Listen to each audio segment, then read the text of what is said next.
to the North American LCS Spring Split. And in their first win of the week, I'm joined by Balls and Meteos from Cloud9. How's it feel to get back with a win?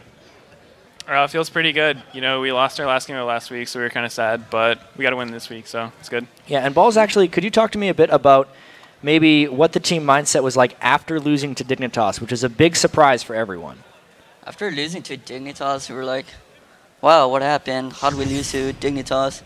And I think they played really well against us. I got caught off guard by the gank that Crumbs did to me early game, and yeah, it just threw me off. Let's actually get into this game a little bit. You brought back Rumble for the first time in a while. Is that ever going to stop, in your opinion? Probably not. Rumble's like my favorite champ, and I'm just going to whip him out whenever I can. And speaking of champion diversity here in Meteos, I think last year you guys may have been a little criticized for sticking to really small champion pools, and you're doing it with Elise and Vi in this so far this season. Do you see that as a weakness? I don't really see it as a weakness because I've been picking the champions I feel like are the best, and if people will let me get Elise every game, I'll probably play it. Because she's like my favorite champ also, and I think she's really good.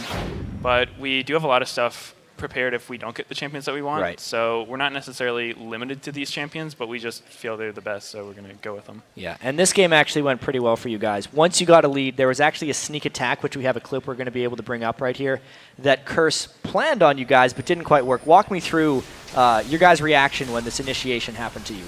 Okay, so we actually thought they were in the bush. Hai said to go check the bush, but they came out a little bit earlier than we thought. We didn't expect them to flash out of the bush at us. So it caught us a little off guard, but we somewhat expected it, and we figured if they were going to commit that hard to just initiate, we'd have enough to win the fight.